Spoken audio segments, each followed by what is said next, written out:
Jay Shear. Jay Shear. Jay Shear. Jay Shear, business consultant. Jay Shear. Jay Shear Business Consulting.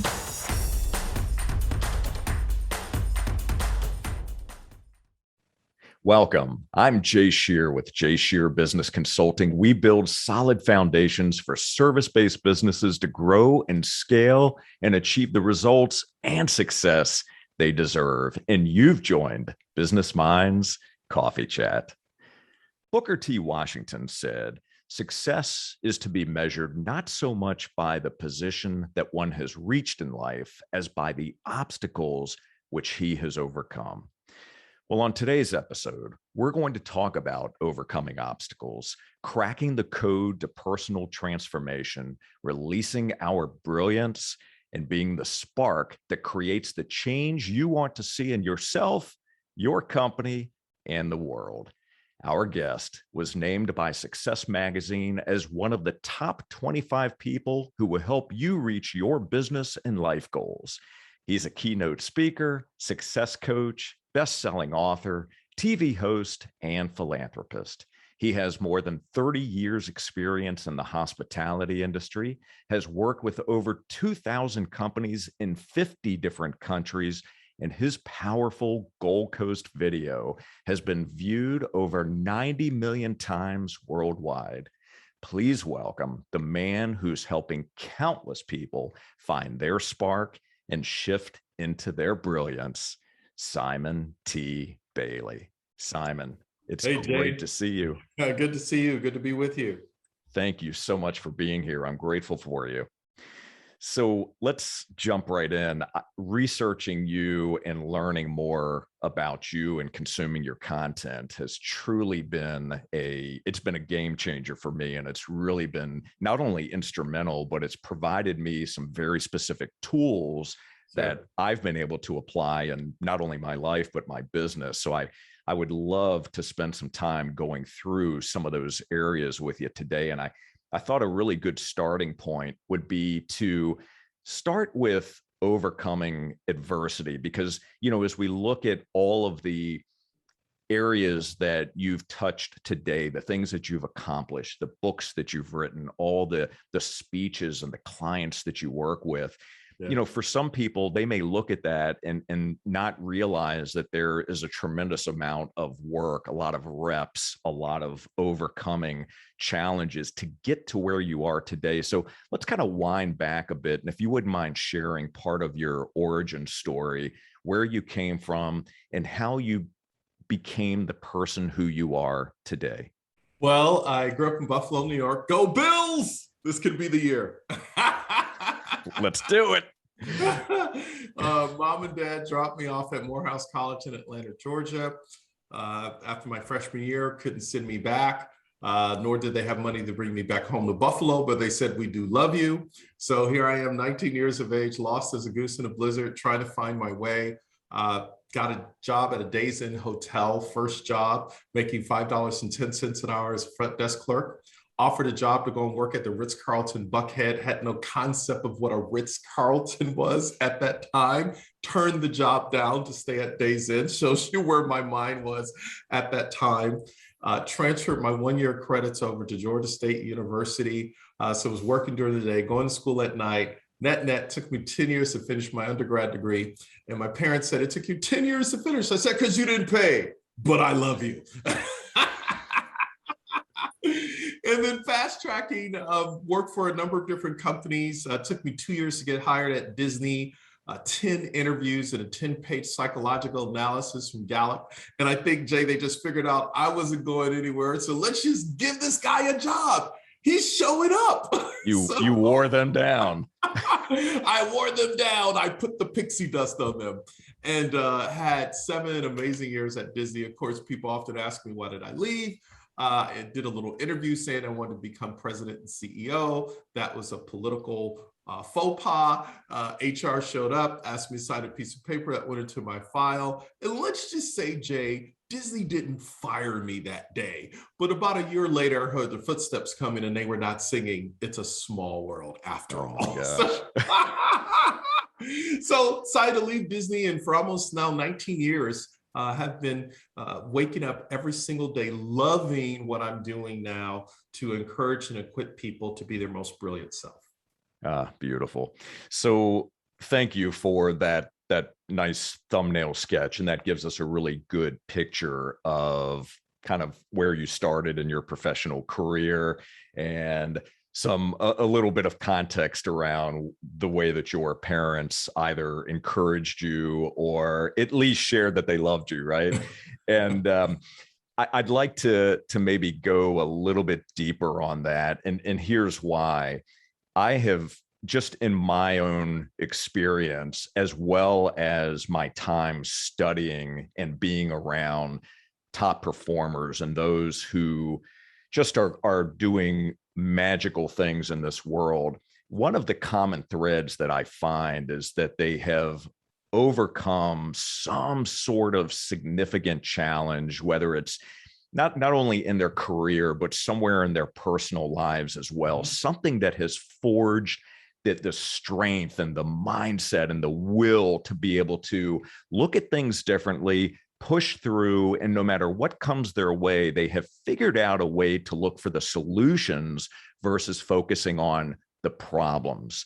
So as I say those words to you, as you think back in your memory bank, are there any of those challenges that you faced, any of those particular adversities that really started to lay the groundwork for you, or at least provided some of those incredible life lessons that we receive through the challenging times? Yeah, I think number one, there are days and times when I look back where I had to realize the difference between being alone and lonely. Being alone is just a situation. It's just what's happening in that moment. Being lonely is something that goes on and on and on. You're always thinking about how lonely you are. So when you understand you're just alone for this moment, then you discover how you belong in the midst of being alone. I think the second thing that I discovered is not who you are that holds you back. It's who you think you're not that holds you back. And sometimes you focus on who you think you're not instead of who you are. And that's the invitation to change your mental zip code. So physically, I was living in an area, adverse poverty, but I recognized that in that moment, I could change my mental zip code. I could create another story. I could read another book. I could change my language. And I could put myself in a different circle of influence, because whoever has your ear has your life. And I think the third thing, when I kind of look back now, is this ability to get up. And I remember something my father taught me, and I think he may have heard it from somewhere else, but he passed it on to me, is that the best hand that will feed you in any economy is the one at the end of your wrist. No one's coming to save you. The world does not owe you anything. Either you get after it or it's not coming. Wow, that is so true. Now, that is not an easy one to hear. Yeah. Right? We hear the words, but sometimes we have a difficult time processing that. And that's an important message. And I appreciate you sharing that. So you mentioned that your dad shared that with you. The other 2 points that you mentioned, where did that come from? Were you reading at this point? Did you have a mentor? Because being able to change your mindset, being able to reframe stories, to reshape your life, right? And be able to change your trajectory, that doesn't just come out of thin air typically. So did you have a mentor or anyone that you were having conversations with that helped you in this area? Yeah, I had several mentors. One was a gentleman named Jerry Wilson. He transitioned almost 20 years ago. And when I was in my formative years, 19, 20, 21, lost, I met him through one of the jobs that I was working at the time. And he had been a trained salesperson with Xerox Sales, had worked with them for a number of decades, and was now working for another entity in Atlanta. So he just took me under his wing and just began to pour into me. And one of the things he often shared is this ability to recognize you're never you don't have to be lonely. You may be alone, and how you get through it is change your mindset, change your thinking. And so he was constantly reading books, so he would pass on books to me that he was reading. And whenever we got together for lunch, he knew that I didn't have 2 nickels to scrape together. He would pay for lunch, but he would pour into me in that hour. This is how to think. This is how you take care of a family. This is how you establish your life. I mean, just Wow. he literally became almost like a surrogate father, right? Just someone that I could really go to and talk to during my time there in Atlanta. That's beautiful to have someone like that who's willing to pour that wisdom and that knowledge into you. I love that. And that shows you the power of mentorship and just having someone in your life who can help ground you and help provide you that type of guidance that we all need, right? We all need that. So, as you think about those conversations that you had with him, what was a book or two that he shared with you that you were digging into at that moment that really the message in it just resonated with you? Yeah, well, of course, there's always Think and Grow Rich, Napoleon Hill, but one of the books that really began to impact my journey was written by Dr. Dennis Kimbro, who had the privilege to do an updated version called Think and Grow Rich, A Black Choice. And when Dr. Kimbro wrote that book, he began to unpack some of the research of Black successful entrepreneurs from all over the world. And as I began to read that book, I was like, what? It just opened up my eyes to new ways of thinking. Obviously, the James Allen book, As a Man Thinketh. So these books really became the way I began to see differently, think differently, walk differently. Interesting. Very interesting.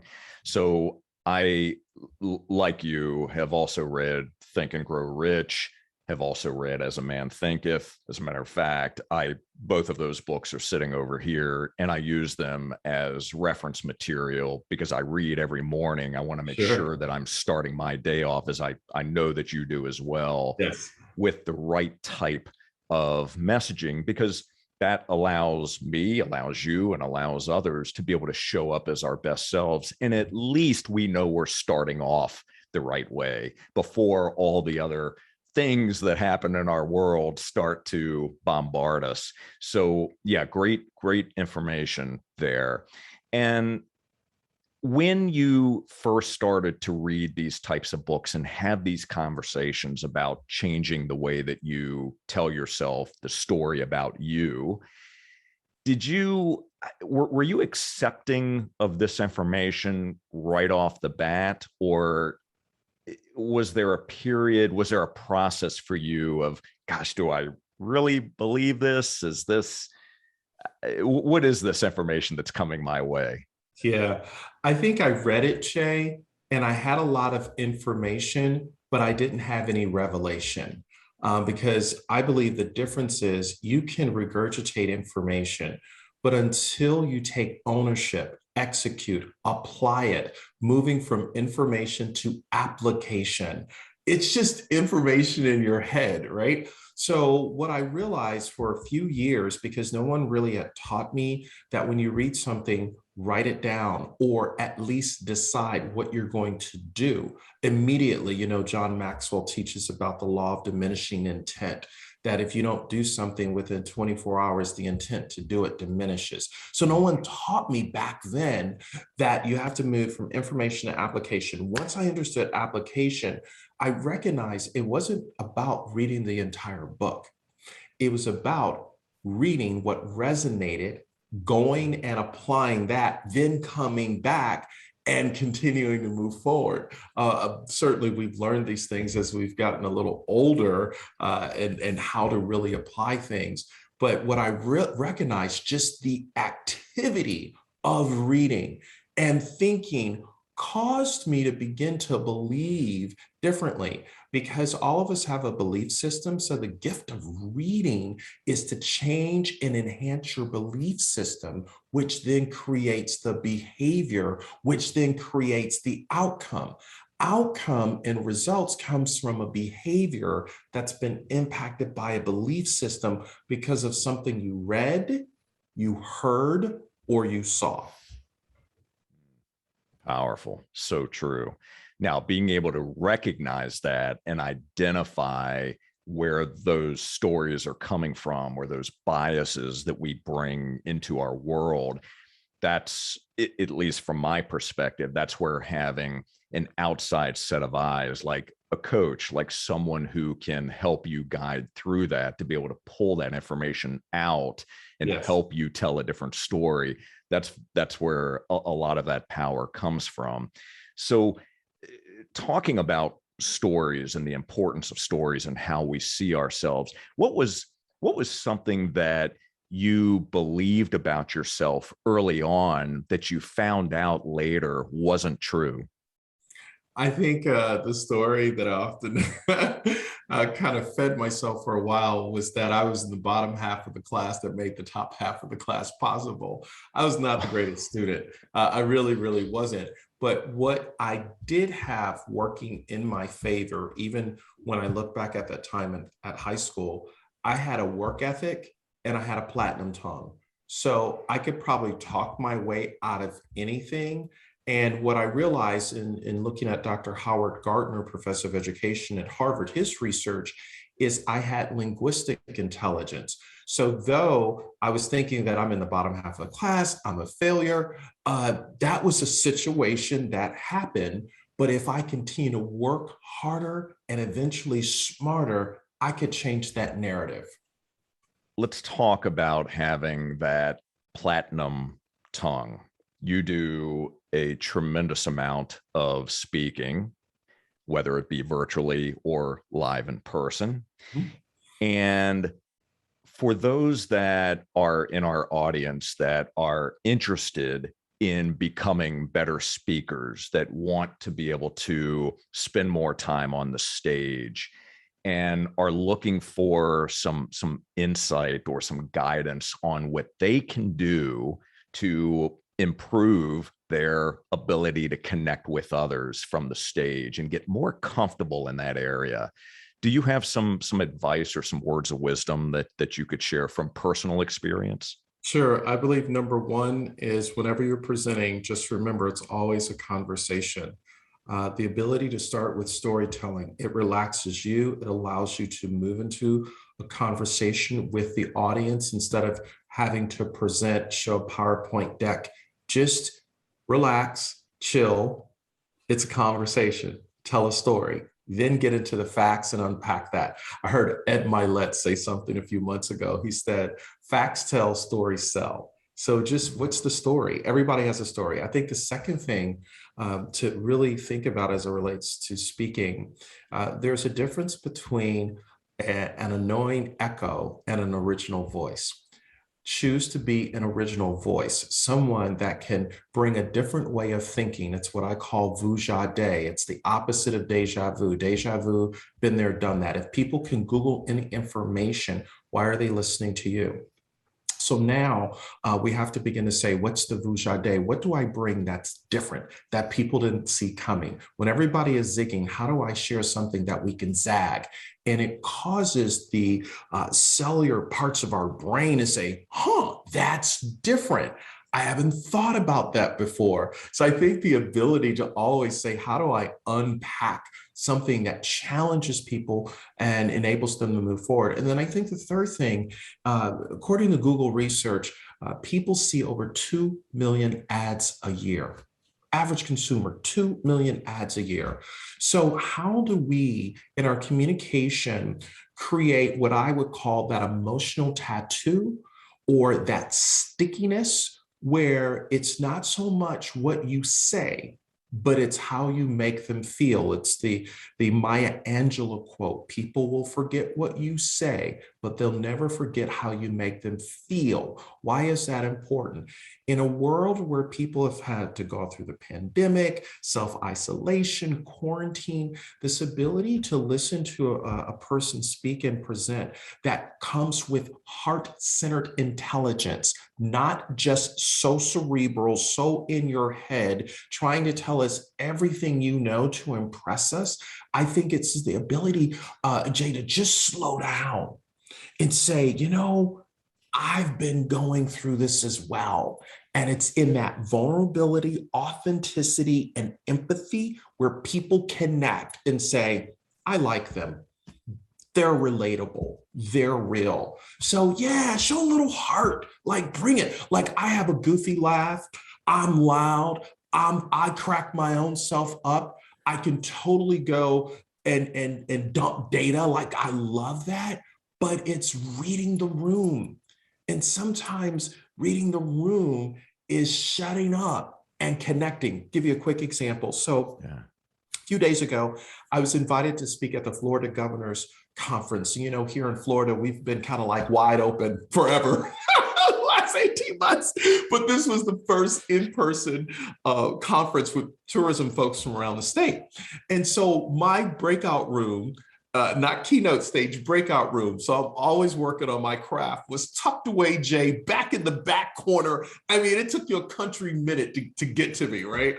But needless to say, people showed up. There were people on the floor, people outside both exits, just like hanging out for an hour. And I recognized in reading the room, I needed to stop talking and turn it into a facilitated conversation. So I said, how many of you, and I start throwing out questions and I start getting feedback and I start calling names, and it became almost like this live TV show experience where I realized you don't have to be the sage on stage. The brilliance is in the room. And somebody asked me a question and I said, you know, I don't know. I don't know the answer. And the whole room fell out. But I said, brilliance is in the room. And sure enough, we asked for volunteers. 2 to 3 people said, yep, we've done that. Here's what we've done. And what I recognize is so many times, you know, over the last 19 years, I was always got to be like, blah, blah, blah. You got to have all the answers and you got to pull an answer out from where the sun doesn't shine and people can see right through that. And I just said, you know what? At 53 years of age, I've been doing this a minute. Here's what we're going to do. We're going to have a conversation because the smarts are in the room.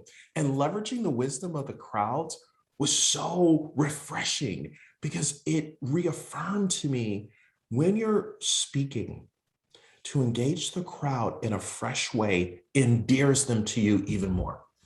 Incredible. Thank you so much for sharing those words with our audience. And I also just want to point out, as I'm listening to you, and also as I've watched videos that you've produced and consumed some of your other content, what I notice is that you also use different tonality. You pace differently. And if you're paying very close attention to that, there's a resonance to it. So I notice the emotion tends to change depending on the words that you're using, depending on the story that you're telling, depending on how you want to include the audience and what it is that you're sharing at that moment. And that's a not only it's a gift, but clearly it's a skill. And what I love about that, and I don't want to go too deep on this, but what I love is that you're paying so close attention to the way that you connect with people, and you're so articulate. And I don't want to say careful because that's not the word that I want to use, but intentional about your communication style. And not only do I respect it, I appreciate it. Thank you, Jay. Jay, you know where I learned it? I learned that from going to comedy shows and looking at how comedians pace themselves, how they engage the audience, and how they're so in the moment. And it's just something you just watch. Like Jim Gaffigan is like brilliant. Like you watch him on stage and I've watched the videos, and yeah, so I go to comedy shows and I just sit there and I just listen to them, just how they do what they do, and then translate that. Okay, how does that show up in a business setting? Mm-hmm. Yeah, that's wonderful. Have you tried stand-up before? I have not tried stand-up. I don't know how I would do it stand-up, but I love comedy, and Cat Williams is like somebody I follow because he is just crazy, but he's funny. So in my own way, I find my humor that's a little deprecating, self-deprecating, and I'm always poking fun at something that I did, so yeah, Yeah, that's my humor. Fantastic. Yeah. So you are a prolific writer as well. And I've lost count, quite frankly, on the number of books that you've written. I believe it's over 8, possibly somewhere around 10 or 11. But what I'm curious to find out about, and I want to drill down into a couple of your books. We're going to talk about Spark here in just a moment. But your writing style is very similar to the way that you speak, the way that you communicate when I see you live or when I see you on video.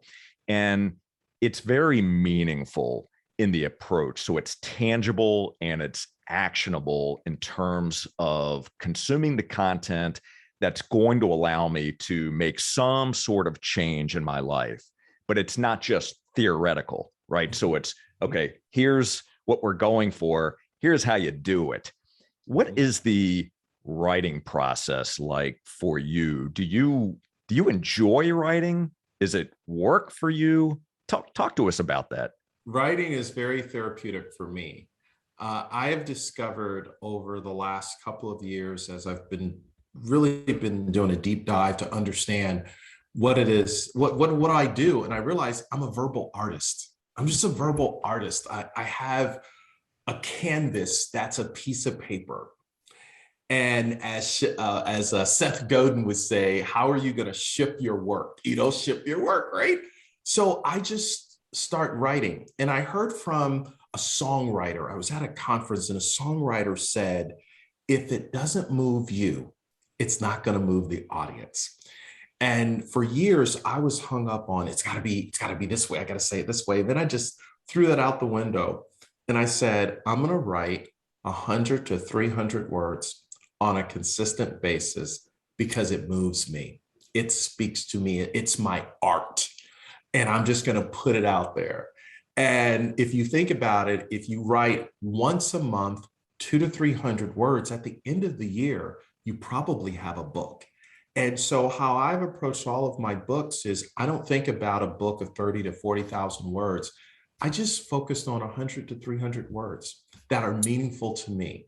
Then maybe 2 or 3 years down the road, I'll go back and look at everything. And it's like a puzzle piece, cherry pick here, cherry pick there, and all of a sudden comes together.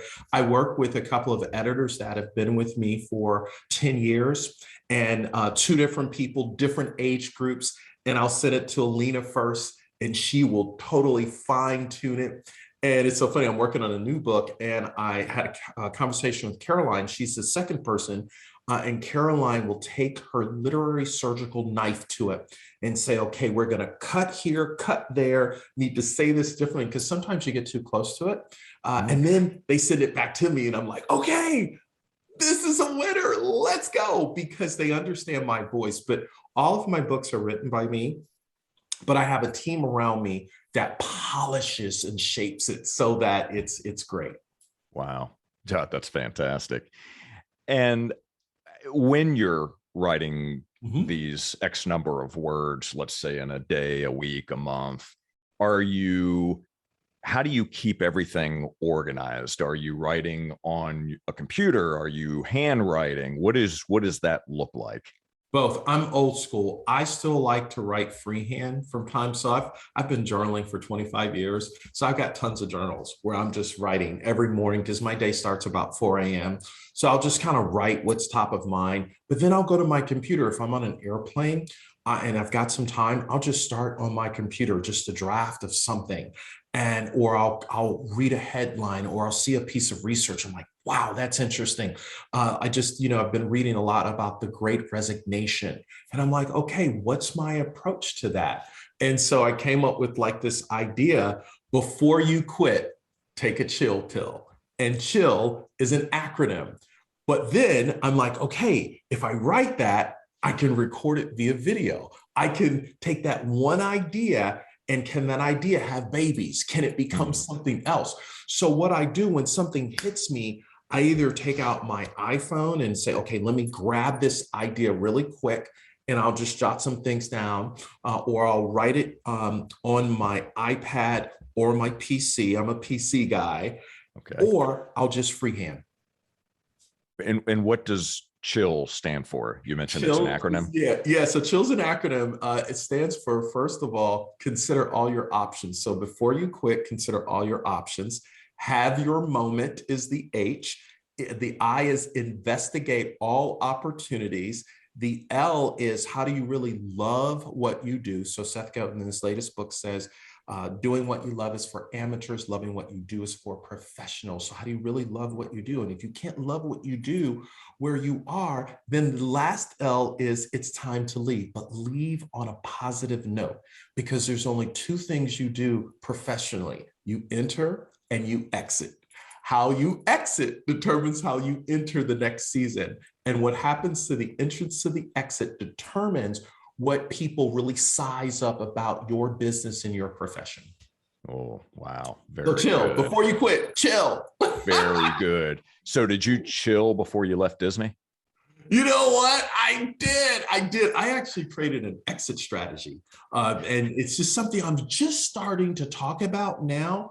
Okay. About 18 months, 2 years out, I created an exit strategy because I knew for me that if I would have stayed at Disney, of course, my goal wanted to be chairman CEO, but I probably would have ended up vice president or senior vice president, but I was 34 and I'm like, I'm not a lifer, man. So I created my plan. And it just got accelerated a little bit faster after I did the interview with Florida Business Trend magazine, but it was definitely intentional. Wow. Oh, that's fantastic. I love that. So today, as you look at the different things that you do, what problems do you solve for your clients, for your readers, for those that consume your content? I'm a hope pusher. Hashtag hope pusher. Somebody's listening to us, Jay, right now. You need to tweet that out. Hashtag hope pusher. Why? Done. Why? In a VUCA world, which we've all heard the term VUCA, volatility, uncertainty, complexity, and ambiguity. In a world where, according to Gallup research, 7 out of 10 people are stressed out and suffering because of the vicissitudes of the pandemic, right? Whoever has the most hope has the most influence. So I am literally a hope pusher. And I went back and did some research from Dr. Rick Snyder, who was a scholar at the University of Kansas for 30 years. He wrote and talked about hope theory. And he talked about how whenever there is a time in the economy and the world where people have lost hope, we have to invite people to understand willpower and way power. Because if you have the will, and this is all from within, you find a way. And when I read that research, Jay, I then had the anchoring to say, oh my goodness, I'm really selling and marketing hope every single day. But I'm inviting people to be equipped with, I'm going to lead you to the water, but you have to do the work. And you have to opt into doing the work for you like I did. So I'm a hope pusher. And what I do through my process is I hug people with my words. That's it. Well, you are definitely a master of the words. I love that. I'm definitely going to be writing that one down and pushing that one out. That's beautiful. I want to dig into your most recent book, which is Spark. And Spark is another acronym. So if you will, why don't you take us through what that acronym is? And if we can just very briefly break down each of the different components, and let's give our listeners an example or a story that we can apply to each, why that's important and how this can make change in their life if they're willing to take action. Okay, so before I break the acronym down, let me give you some quick little context. I said to our instructional designer, we've worked with thousands of organizations. What is it that we know?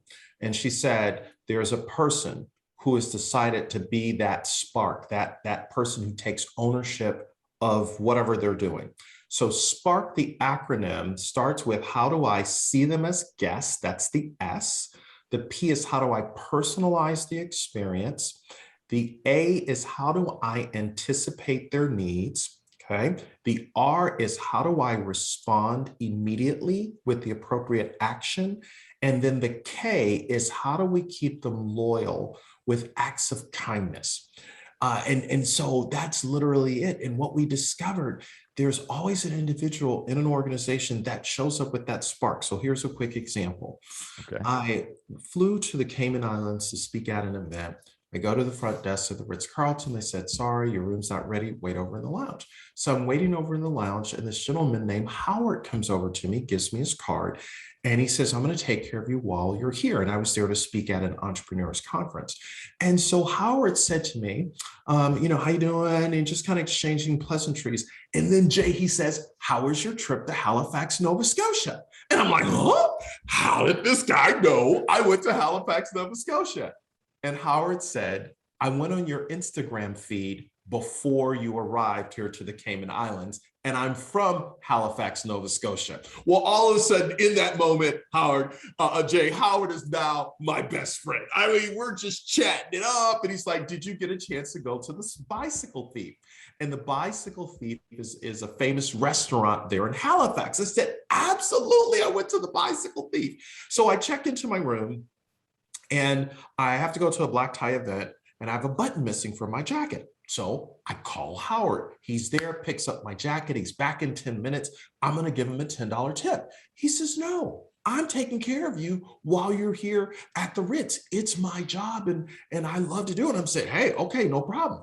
The next night, taking clients out to dinner, and we run into Howard in the lobby of the hotel. He says, where are you going? He says, oh, we're going to such restaurant. He said, that's a Canadian restaurant, and they import the Flying Monkey beer. You got to have the Flying Monkey beer. So there's about 10 of us, and everybody's like, who's this Howard guy? And all I realized, Jay, is Howard had that spark.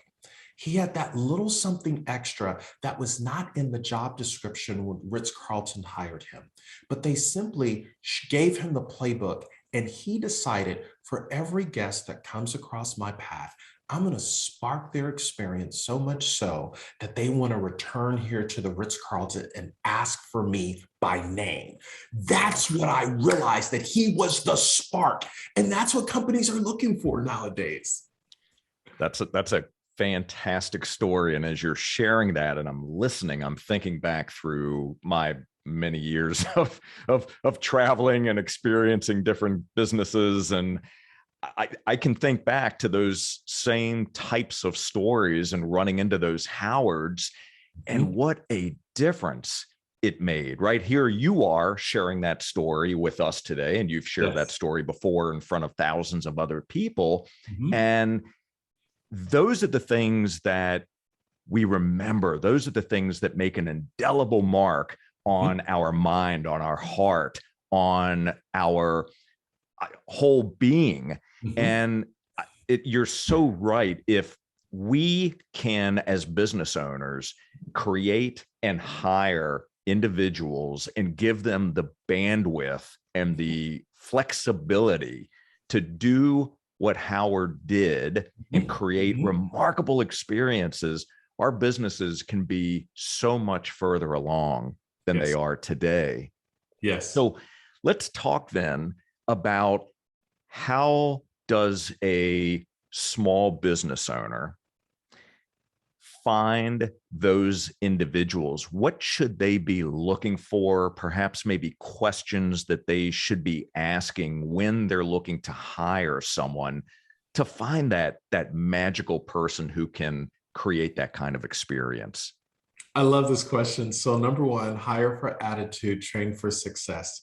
Training doesn't always fix what you don't catch during the interview. So what's their attitude?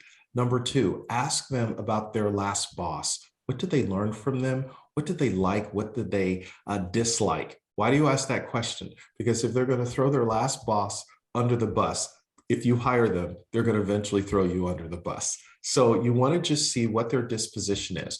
Third, ask them of a time when a customer came in with a complaint, a customer called in, How did you handle that? And what did you learn from that experience? What you're trying to see if they will take ownership and not necessarily go to their manager asking their manager, what should I do?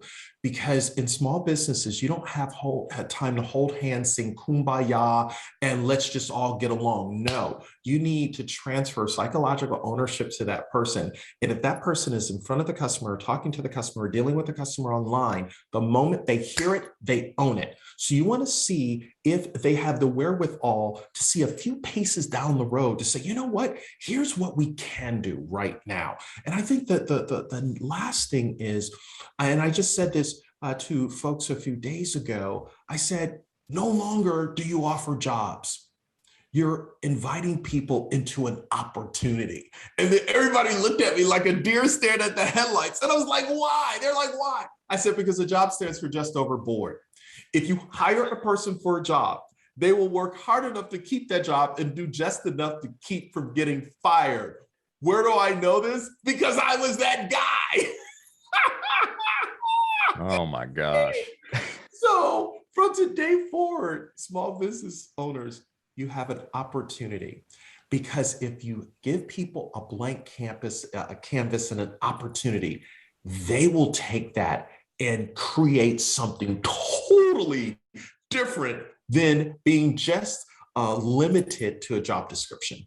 Wow. So incredible. I think back over my career, and there's so many areas, Simon, where I failed miserably in the areas that you're describing right now, right? Giving that bandwidth, hiring the right type of people, and hiring for the right reasons. And we can't go back and change our past, but we can learn from our past experiences and then being able to pull that forward so we can become better each and every day. And listening to you and being able to learn from your experiences and others that I surround myself has been so incredibly beneficial. And I know that everyone that is watching and listening today are going to take away some incredibly meaningful nuggets of information. Mm-hmm. So thank you for sharing that, because I think it's important that we open our minds and open our hearts to new information, because if we continue, I mean, we know the old quotes here, but if we continue to do things the way we've always done, right, we're always going to achieve, or we're bound to achieve, the same types of results. And if we really want to grow, if we want to learn, if we want to improve and invest in ourselves, we have to be open, right? We have to be open to new ideas and new ways of doing things. And let's get out of our own way. And I had an issue with ego for many, many years. And of course, I'm still challenged with it. But I also know that in order for me to become a better version of who I am today, I have to get out of my own way. Does that make sense? I get it. I totally get it. Yeah. So what are you most proud of today? You know what? I am most proud of my children. I'm so proud of them. My 19-year-old Madison is a sophomore at Rollins College. My 22-year-old is at University of Central Florida as a junior. My 26-year-old, or I should say our 26-year-old, my wife Jody, our 26-year-old or 25-year-old is an art teacher starting at the kindergarten level. And it's like, what? All the way up to 8th grade. She's phenomenal, Ashley. And then Chelsea is our entrepreneur and getting ready to deliver our first grandchild. Baby Halo will be a Christmas baby. So we're just like excited. It's wonderful to be a father, because I failed. So you mentioned at the beginning that video that went viral, 90 million views, but that's really a video about failure. How I was so busy climbing the ladder, in the words of Dr. Covey, the late great Dr. Stephen Covey, only discovered that my ladder was against the wrong wall. I had built a house but lost a home. I was chasing money but had no meaning. And I was pursuing power but really had no purpose. I didn't keep the main thing the main thing. So what I recognize, it's really better for me to be a better husband and father first, business person second.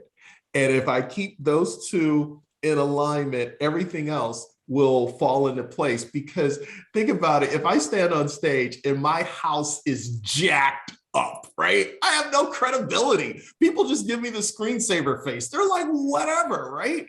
But if I'm really honest about, here are my shortcomings, my areas of opportunity where I fail.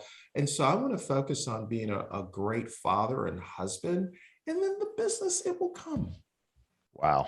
Makes perfect sense. And it sounds like you definitely have your priorities straight. And again, it goes back to, we have to learn those lessons, right? That it doesn't automatically come natural to many of us. And it's through those learnings that we become the individual who we are. And let's hope that it's always becoming better, that we're becoming better human beings. So that's, I appreciate you sharing that.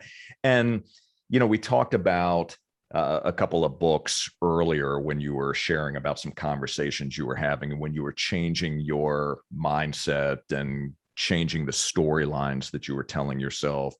As you look across your library and you've got a handful of books behind you, which I love to know that you're a reader, I can tell that.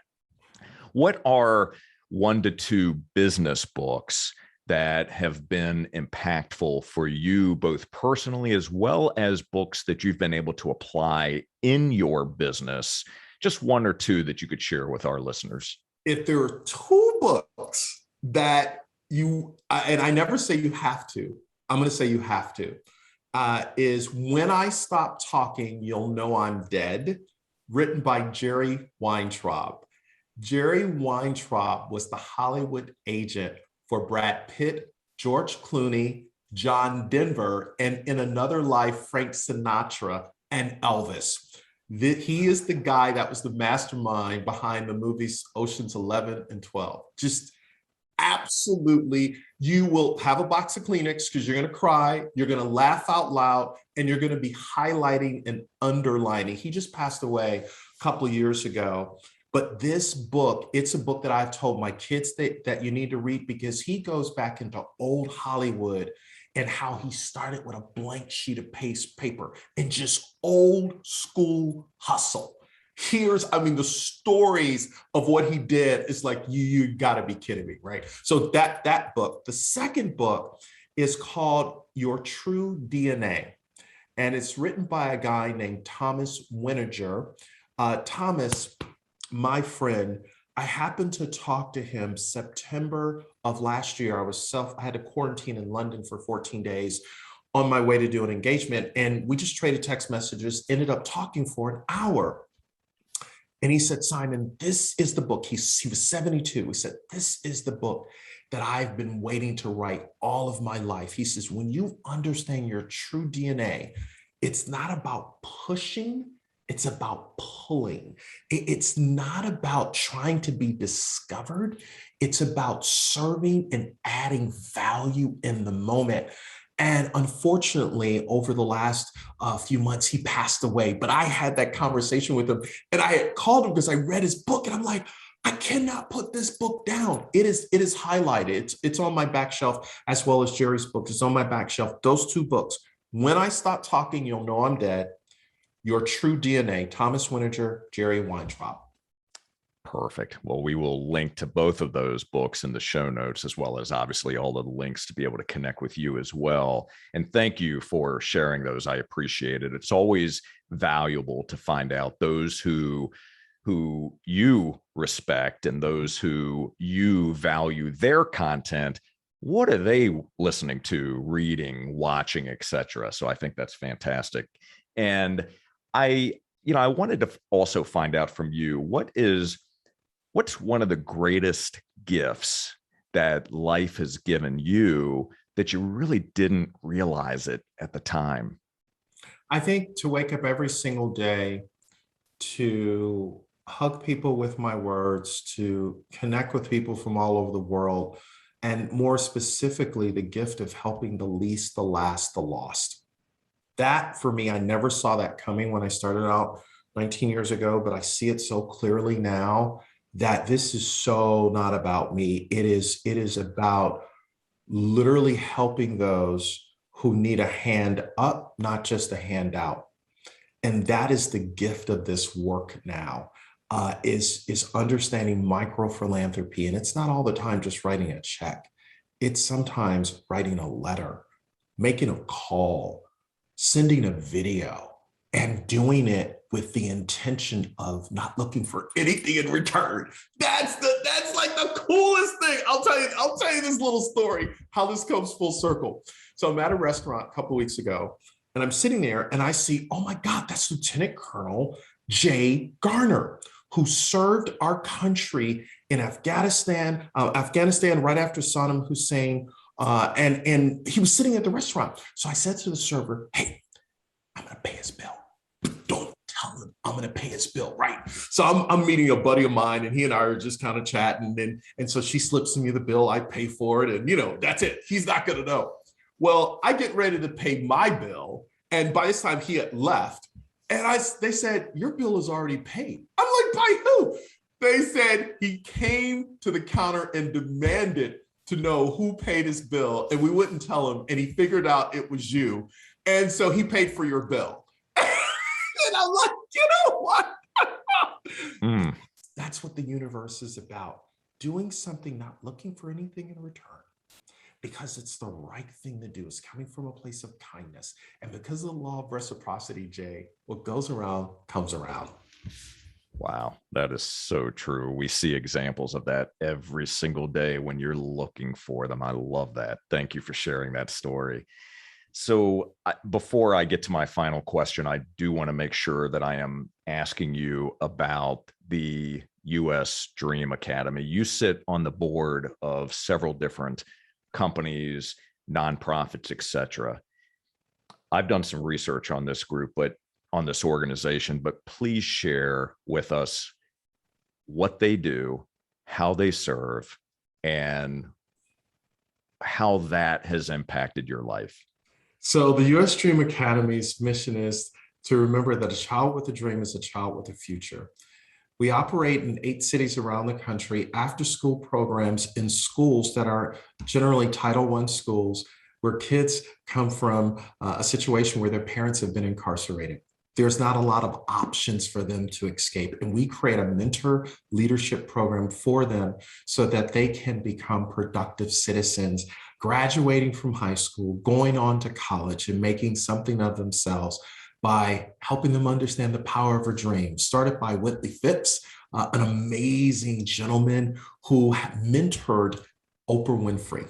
So he was the one that was the spark and encouraged Oprah back when she was in Baltimore that she had a dream and she needed to pursue it. And he decided to start this organization. Oprah is still involved with the organization.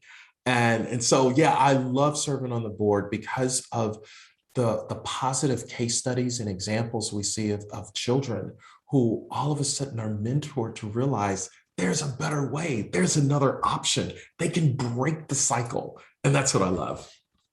Beautiful.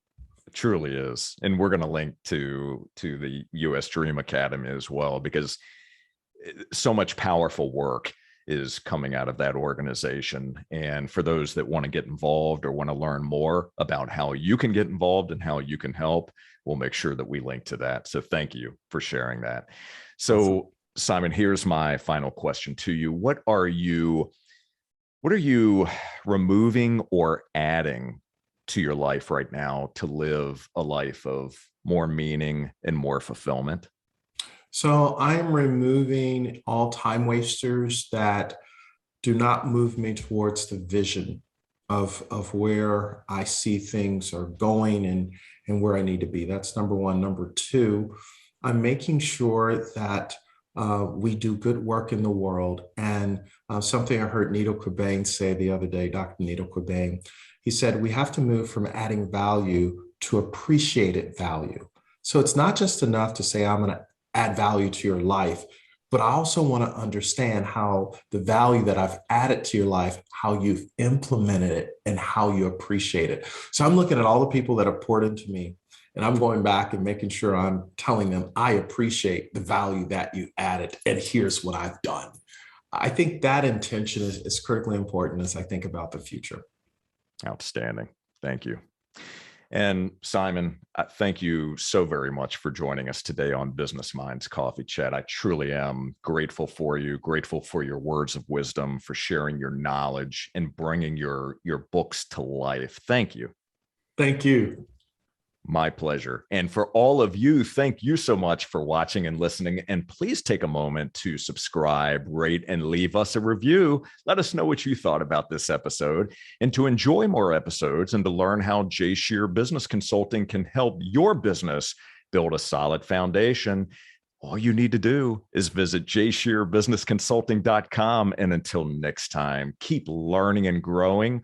Order a copy of Spark, which we'll put in the show notes, and we'll see you on the next Business Minds Coffee Chat. Take care, everybody. J Shear J. Shear Business Consultant. J. Shear Business Consulting.